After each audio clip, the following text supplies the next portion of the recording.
I don't care how good you are. I don't care how talented you are.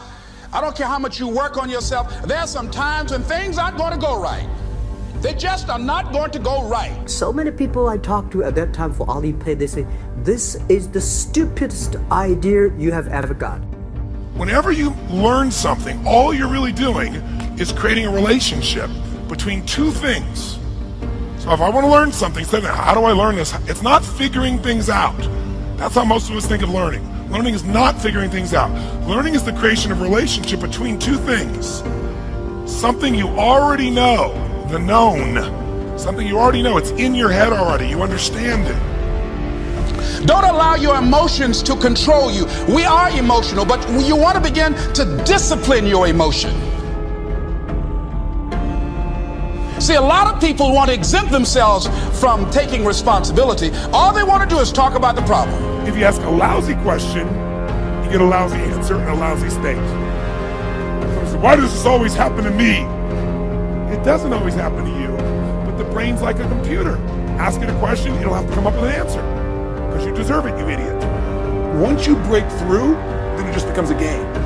The people that are getting your products have not yet broken through in most cases.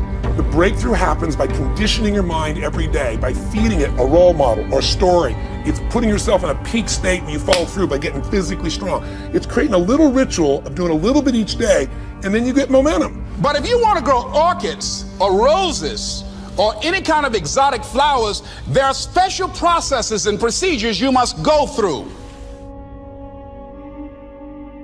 It's not what you've gone through, it's where you're going to be going. That everything you have gone through in your life is a down payment on your destiny. So don't quit, don't throw in the towel, don't quit, don't hate your life, because what you've gone through, people need to hear your story, your testimony, your journey, not just pedantic nomenclature and academic jargon, but from your heart. Yeah. What have you gone through, man, woman? Tell us about it. And that sets people, the Bible says, they shall overcome by the power of their testimony. See, we want to be quiet and be ashamed and not talk. Everything's fine. Yeah. I'm wonderful. And all hell's breaking loose in our lives. We got to get real and share with each other how we made it through.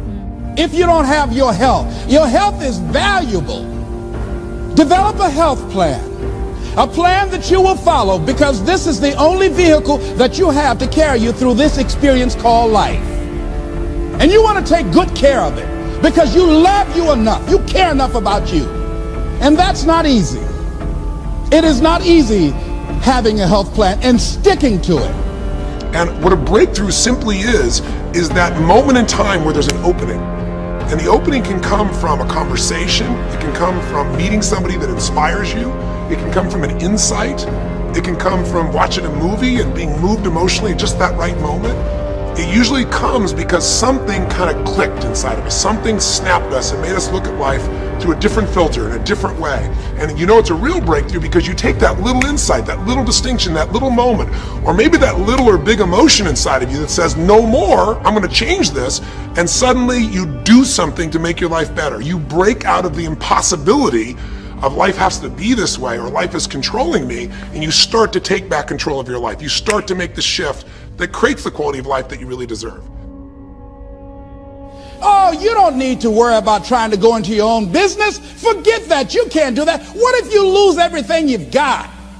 That inner conversation that stops you from doing the things you want to do less, don't do that. Something stops us, something prevents us from doing something that we really are capable of doing. Whether it's turning around our body or shifting a relationship or turning around our finances or just maybe just being happy and fulfilled at a different level, we get stuck with a belief of how we're not supposed to be, what we're not supposed to do, what people won't accept, what we're not capable of. Or maybe we get stuck in an emotional pattern of just being pissed off or frustrated or worried or sad or overwhelmed.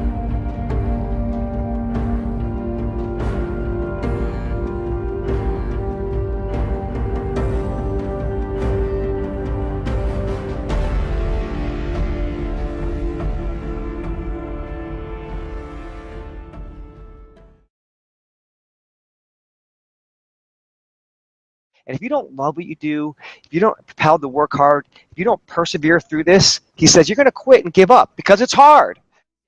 You want to take responsibility for your life. I got me here, I can get me out of this. Don't try and imitate that. Find your own way. Find your own voice. Find your own feelings. And that will give you a unique opportunity. How many times have you heard people say, this can't be done? It's your job to remove those myths and to get things done. Don't put a question mark where God has put a period. All of us have things we don't understand.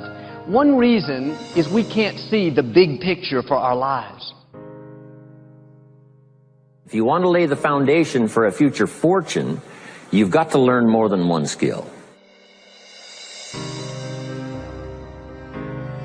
Look at what is the problem and then answer that problem in the unique position that you will solve it. So how are you able to address that problem? And that if you decide that my life deserves my developing this what I do well, and becoming the best at it and mastering myself and seeing what I have within me, if you decide to drop your buckets where you are and develop your gifts, I grant you, you'll never ever be without.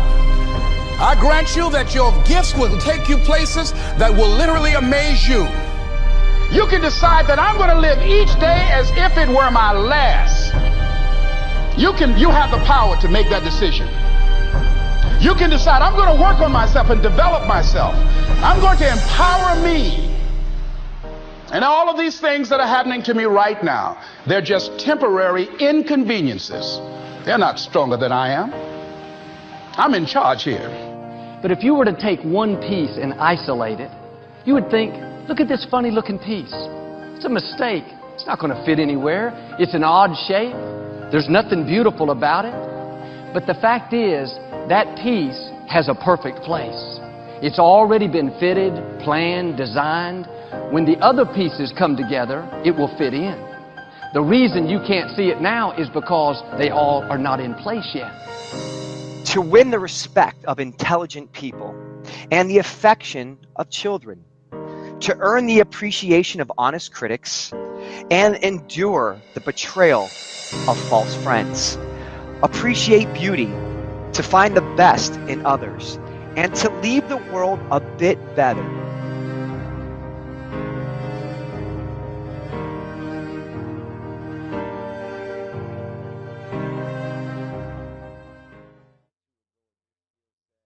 And if you don't love what you do, if you don't propel to work hard, if you don't persevere through this, he says you're going to quit and give up because it's hard. You want to take responsibility for your life. I got me here, I can get me out of this. Don't try and imitate that. Find your own way. Find your own voice. Find your own feelings. And that will give you a unique opportunity. How many times have you heard people say, this can't be done? It's your job to remove those myths and to get things done.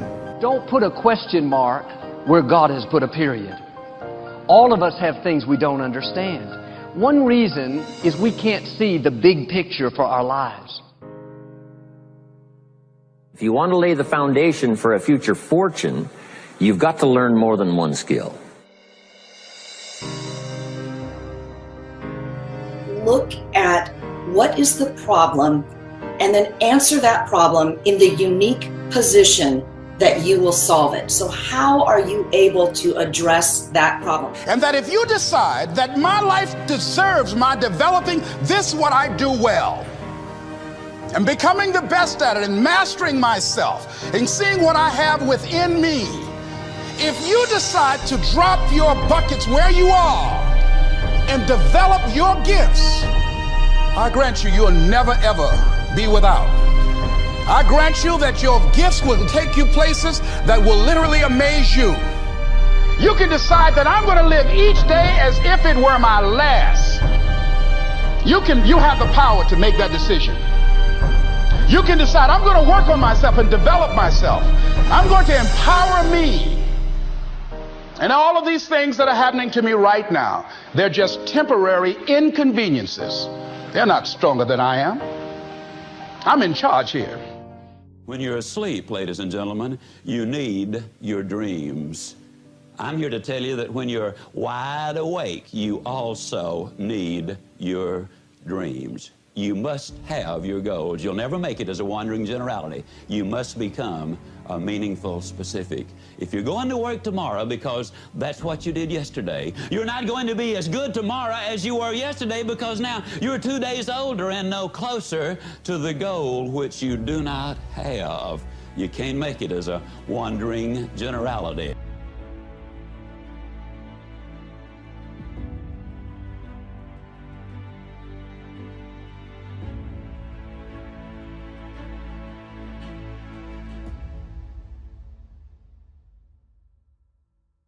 If you've made a commitment, when you hit the rough spots, not if, when you hit the rough spots, your immediate thought is, how can I solve the problem? If you've not made the commitment when you hit the rough spot, whether it's in marriage or education or career or whatever, your first thought is, man, how can I get out of this deal? And so that commitment plays a huge role, and is, you know, some people are about as committed as a kamikaze pilot on his 39th mission. I mean, they don't really take it that seriously.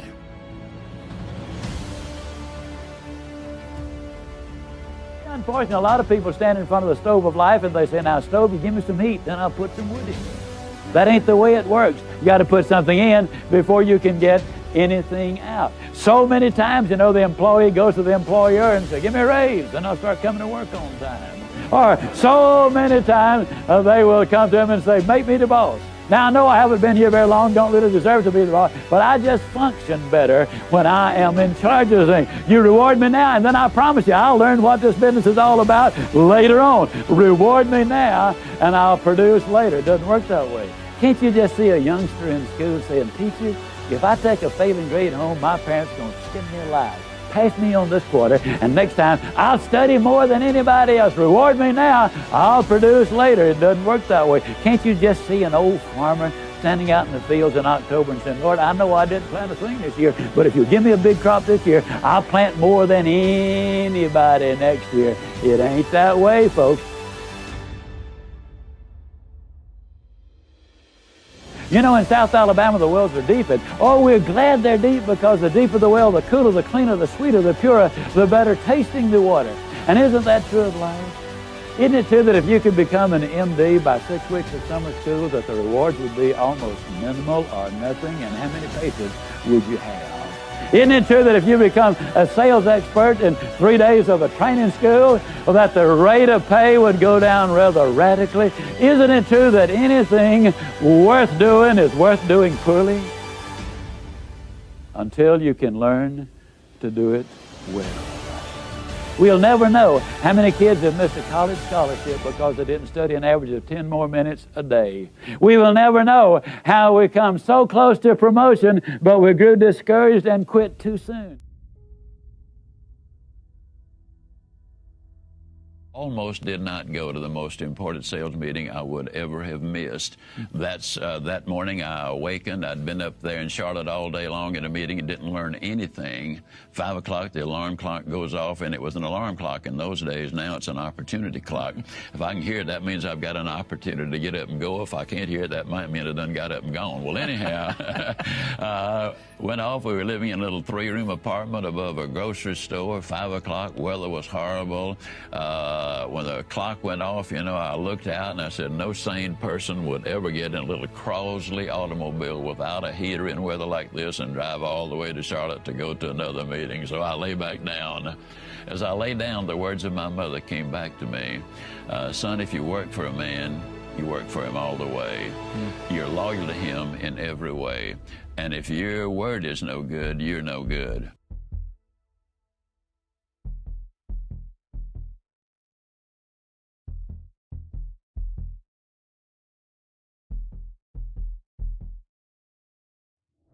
I had promised this company, which had taken me 2 months to get the job, that if they would give me the opportunity, I'd be at every sales meeting, I'd be at every training session. And in 2.5 years, despite my lack of success, I'd been at every sales meeting, at every training session, and I'd never even been late. The words of my mother came back. I rolled out of bed and went to the meeting. That's the one that changed my life.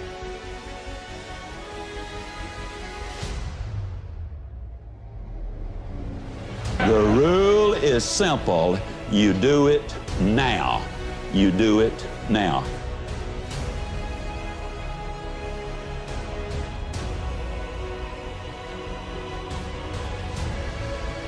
In 1950, a war-torn, devastated Japan, a nation which had lost an incredibly high percentage of its young men. Their cities were in ruins, they had been bombed out, but in 1950, they got together, they meaning industry and government got together and set a goal. The goal was we're going to be the #1 nation in the world during the 1950s in the production of textiles.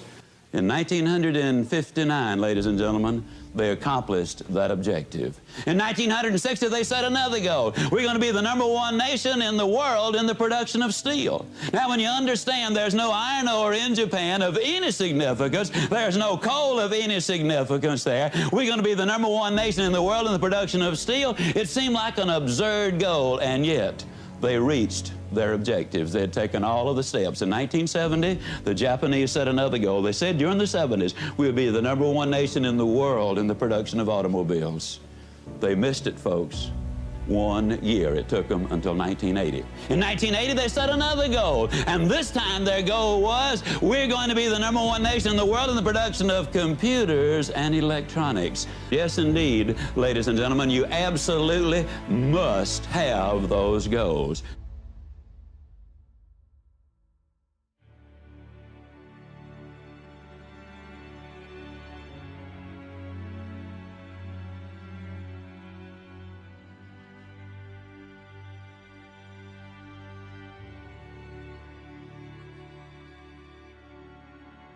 You need to read at least 20 minutes every day.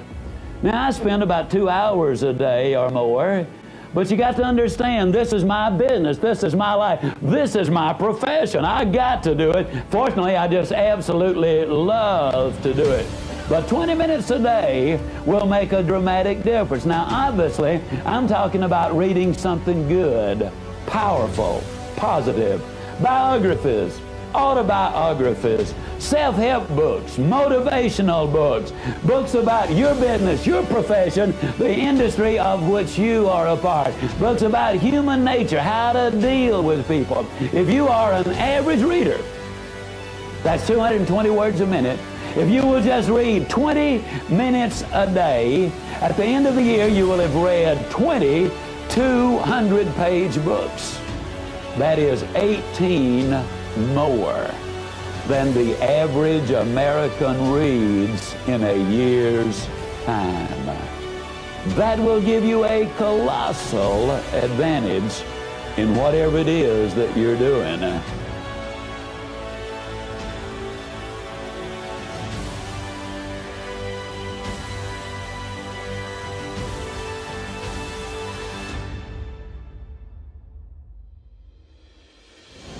I listened to the people who were successful in selling that product. I would learn new things from different ones, new approaches, and that's where you must be a constant student. A lot of people are afraid to try anything new because they are afraid that they will be embarrassed until they get good at it. Well, one of my favorite sayings is, the most important thing you can do is to understand that anything worth doing is worth doing poorly. What do you mean by that? Until you can learn to do it well. My first few sales calls were pathetic. But I knew it was worth doing, so I kept after it, you know. My first few speeches were a disaster, but I believed that I could develop into that, so I kept at it until I could do it effectively. And all skills are exactly the same way. No running back that sets the records ever set a record the first time he picked up a football. Sure. And you can go right down the line with that. So if it's worth doing and you believe in it, go ahead and fail. And the more times you fail, the closer you get into success, because you should be learning on every simple thing that you do.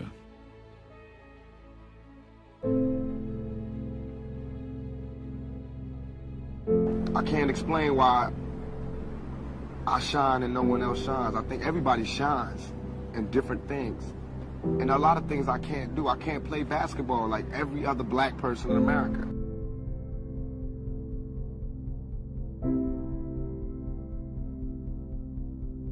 You were at one point, sleeping on a bench in Marin City, California. Yes. I call it ghetto gospel.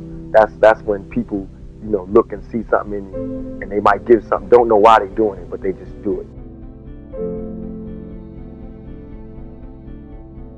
So whatever I do, good or bad, you know, it's got me out of where I was. It's got me out of the jaws of death. So now that I'm out of the jaws of death, I don't mind all the foggy breath from the people who don't like what I said to get out of there. I'm just happy I'm not there anymore.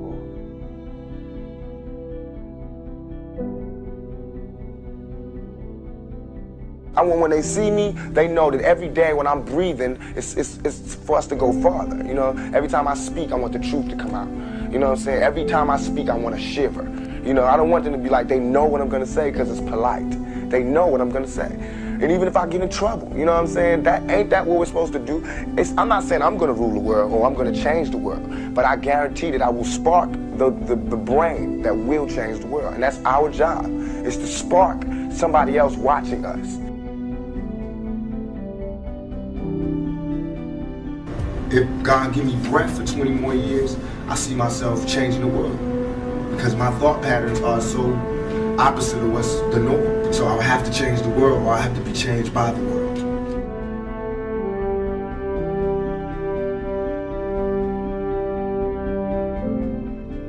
Everybody's getting pimped. Whether you work a 9 to 5 or whether you work for yourself, you're getting pimped by somebody. That's not the crime. The crime is how long you allow yourself to get pimped. You have to come up. Everything is a come up. Everything is a struggle. You start from the bottom, working to the top.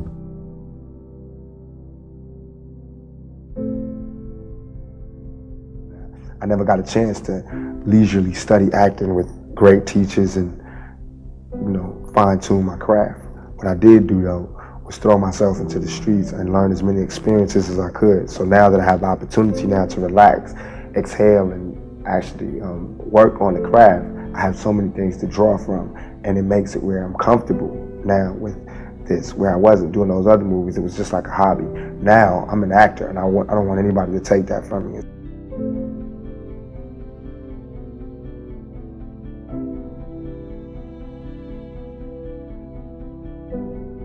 We only got 2 weeks to do this whole album, complete it, mix it down and everything. We don't have time or the luxury to spend all of this time doing one song. We don't have it. I did my whole album like 3 songs a day.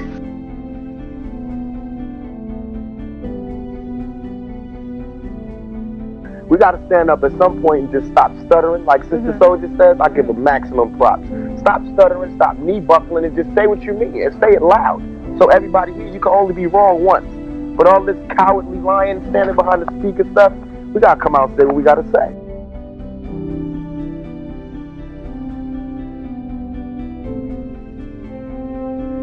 I have no patience for anybody that doubts me. None. At all. It's too hard out here. I have no fear. I have only ambition, and I want mine, and I will do anything to protect and feed my family.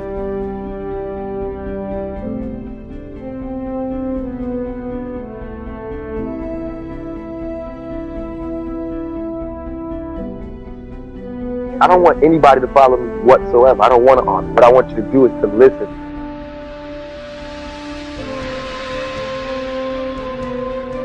Tupac, your life has been marred by considerable pain.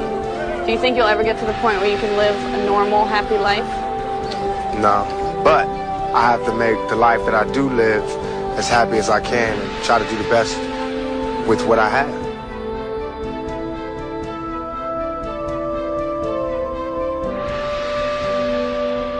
We can do anything. We can do that. I'm not saying this, I gotta say this again, it's not black against white. When I say we, it's the good against evil. You know what I'm saying? And what I mean by we can take anything we want. We can have anything because it belongs to you. If you're right and you got good on your side, I really truly believe that nothing can stop you.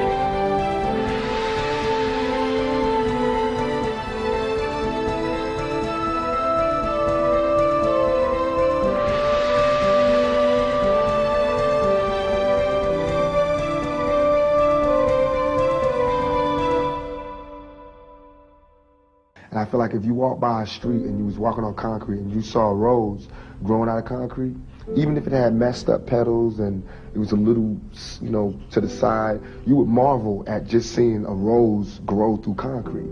So why is it that when you see some ghetto kid grow out of all of the dirtiest circumstances and he can talk and he can sit across from you, make you smile, make you cry, make you laugh, all you can talk about is my dirty rose, my dirty stems, and how I'm leaning crooked to the side. You can't even see that I came up out of that.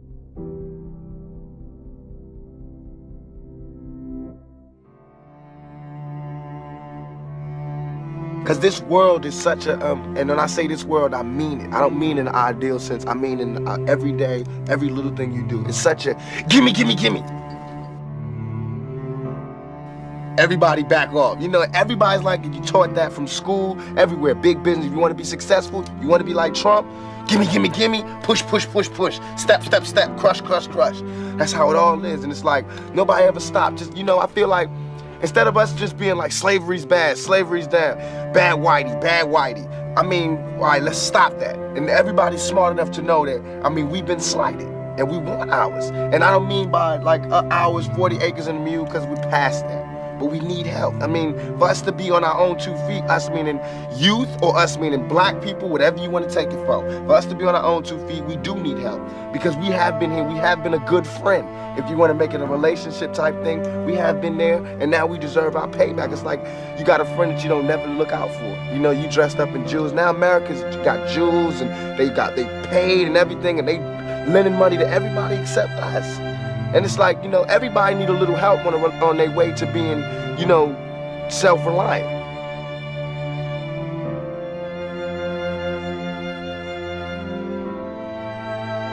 If this is truly a melting pot in the country where we care about it, and Lady Liberty got a hand like this, she really loves us, then we really need to be like that. And it needs to be the black kids, and if there's a white person who got money, then he need to help them. He need to help black kids, Mexican kids, Korean kids, whatever. But it need to be real. And it need to be before we all die, and then you say, oh, I made a mistake. We should have gave them some money. We really should have helped these folks. It's gonna be too late, you know what I'm saying? And then that's when you gotta pay your own karma.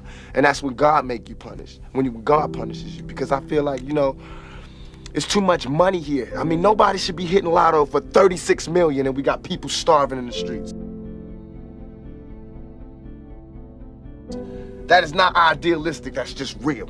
That is just stupid. There's no way Michael Jackson should have, or whoever Jackson, should have $1,000,000 billion and then there's people starving. There's no way. There's no way that these people should own planes and their people don't have houses, apartments, shacks, drawers, pants. I know you're rich. I know you got $40 billion, but can you just keep it to one house? You only need one house. And if you only got 2 kids, can you just keep it to 2 rooms? Why have 52 rooms and you know there's somebody with no room? It just don't make sense to me. It don't. And then these people celebrate Christmas. They got big trees, huge trees, all the little trimmings. Everybody got gifts, and then somebody's starving. And they're having a white Christmas. They're having a great Christmas, eggnog and the whole 9. That's not fair to me. I think that when there's hopelessness, people revolt. Because it's like there's nothing that's like, it's like we're going, is America gonna help us ever? Because we know for a long time they haven't. Are they ever? And it's like all these things are showing us no. And there's somebody going, no, they're not gonna help you. No, they're not gonna help you. And then of course, we seeing, no, they're not helping us. All BS aside, it all comes down to we gotta survive. Even warriors put their spears down on Sundays.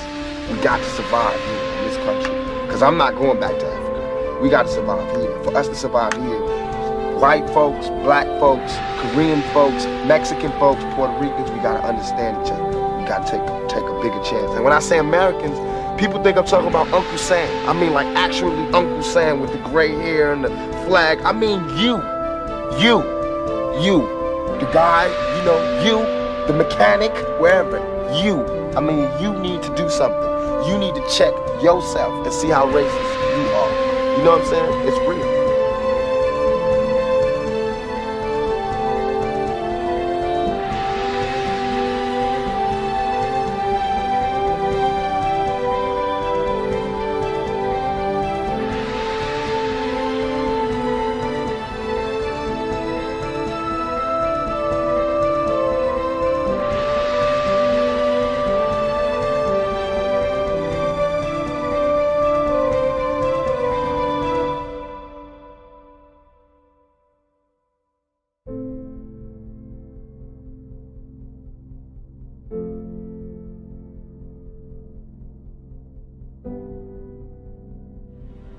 You are where you are today, in part because of what you've been saying about yourself.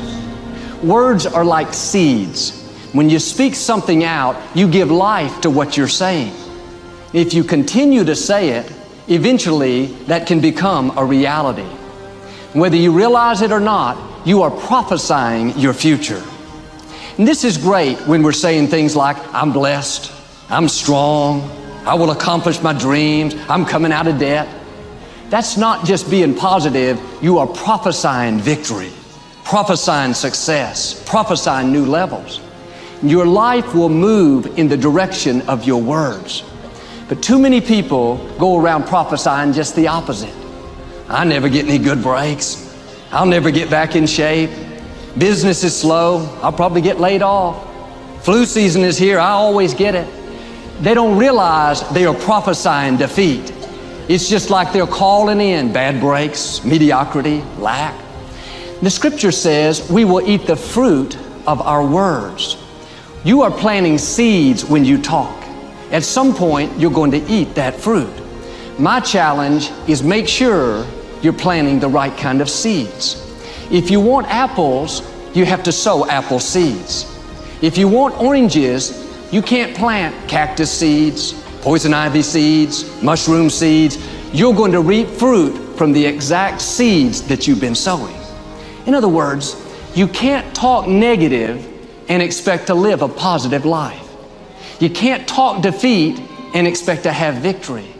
You can't talk lack, not enough, can't afford it, never get ahead, and expect to have abundance.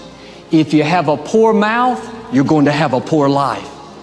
If you don't like what you're seeing, start sowing some different seeds. Instead of saying, I'll never get out of debt, I'll never rise any higher. No, I will lend and not borrow.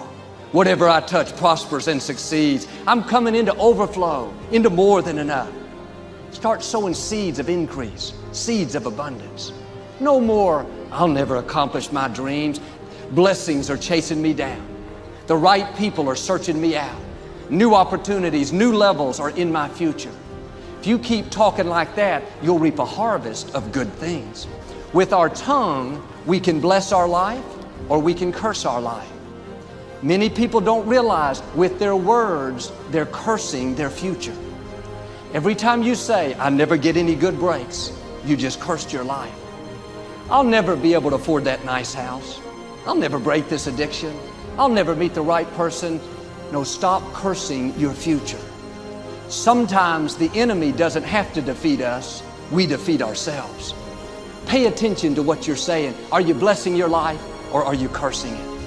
Why don't you stop criticizing yourself? Talking about all the things you don't like. How you're getting too old and too wrinkled, too this, too that. Stop cursing your life and start blessing your life. Start calling yourself healthy, strong, talented, beautiful, young. Every morning before you leave the house, look in the mirror and say, good morning, you good-looking thing. Your words can trip you. What you say can cause you to stumble. It can keep you from your potential. You're not snared by what you think. Negative thoughts come to us all. When you speak them out, you give them life. That's when they become a reality. When you say, I'll never get back in shape, it becomes more difficult. You just made it harder. When you say, I never get any good breaks, that stops the favor that was ordained for you. If you say, I'm not that talented, I don't have a good personality, that is setting the limits for your life. That is calling in mediocrity. You may have been snared in the past, trapped by your words, but I believe this is a new day. I declare you're coming out of that trap. Every chain is being loosed. Every stronghold is coming down. No weapon formed against you is going to prosper. Now you got to do your part. Start speaking victory over your life. Speak increase. Be bold to call in those things you're dreaming about, those things you're believing for. Don't use your words to describe the situation. Use your words to change the situation. The negative thoughts will come. The key is to not say them. A thought will die stillborn if you don't speak it. You may feel worried. You may seem like it's never going to happen, but take no thought saying. Don't verbalize it. Don't get trapped by your words. It's one thing to think that it's impossible, but when you start telling people it's impossible, it takes on a whole new meaning. You may think, I'll never break this illness. I'll never get well. I'll never meet the right person. Those thoughts come to all of us. You can't stop that. My challenge is don't give them life by speaking them out. Don't go call your friends and tell them how it's not going to happen. In the tough times, you have to especially be on guard. It's very tempting to vent your frustration. Tell people how the loan didn't go through, how bad the medical report was, how these people just didn't treat you right. But continually talking about the problem, that's not only going to make you more discouraged, but you're giving that problem more life. You're making it bigger. Turn it around. Don't talk about the problem, talk about the promise. See, in life, there are always two voices vying for your attention. The voice of faith and the voice of defeat. You'll hear a voice saying, like I did, problem's too big. It's not going to work out. Just accept it. You'll be tempted to worry, to be negative, to complain. But if you listen carefully, you'll hear another voice, the voice of faith, saying, favor is coming, healing is coming, breakthroughs are coming. One voice will tell you, you've reached your limits. You've gone as far as you can. You don't have what it takes. The other voice, you are well able. You can do all things through Christ. Your best days are still in front of you. Now here's the beauty. You get to choose which voice comes to life. The way you do it is by what you speak. When you verbalize that thought, you're giving it the right to come to pass. If you go around saying, the problem's too big, I'll never get well, you are agreeing with the wrong voice. The other voice may seem louder, but you can override it. You can take away all of its power by choosing the voice of faith. You have to dig your heels in and say, I am not giving life to any more defeat. I am not speaking lack. I'm not speaking sickness. I'm not speaking mediocrity, not enough. I'm going to choose the voice of faith. It says I'm strong, I'm healthy, I'm blessed, I'm favored. I am a victor, not a victim. Don't let your mind become conditioned for mediocrity. Don't let that change who you really are. Sometimes people will try to put us in a box and tell us things like, you can't start that business. You don't have the resources. You'll never afford a nice place to live, never get well, never meet the right person. Because their thinking is limited, they'll try to put their limitations on you.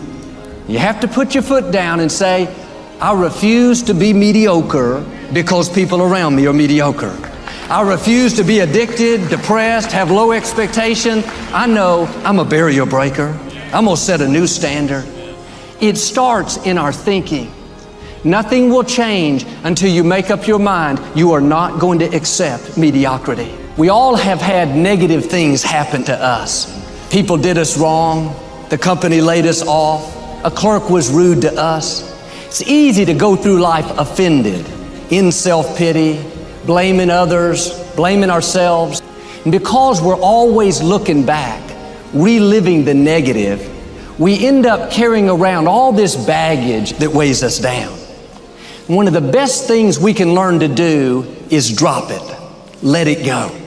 Whether it happened 20 years ago or 20 minutes ago, don't carry negative baggage from yesterday into today. You won't live a victorious life if you're always reliving what didn't work out, who hurt you, the mistakes you've made. The reason it's called the past is because it's over. It's done, it's history. Now do your part and let it go. They betrayed me. They walked away, broke my heart. That's why I'm bitter. That's why I'm upset. Oh, they hurt you once. Don't let them continue to hurt you by always thinking about it. As long as you're dwelling on that, it's going to keep you from the new things. The key is what we do in our times of pain. Pain will change us. Heartache, loss, disappointments, they don't leave us the same. If you go through a divorce, a legal battle, a friend betrays you, eventually that will pass. You'll get through it, but you will be different. Now, how the pain changes you is up to you. You can come out bitter, or you can come out better. You can come out with a chip on your shoulder, or you can come out stronger with a greater confidence. You can come out defeated, giving up on your dreams, or you can come out with a new passion, a new fire, excited about the new opportunities in front of you. All of us experience pain. My challenge, don't just go through it, grow through it. That difficulty is an opportunity to get stronger, to develop character, to gain new confidence. Anybody can give up. Anybody can let it overwhelm you. But you know what that's doing? Wasting your pain. That pain is not there to stop you. It's there to prepare you, to increase you, to develop you.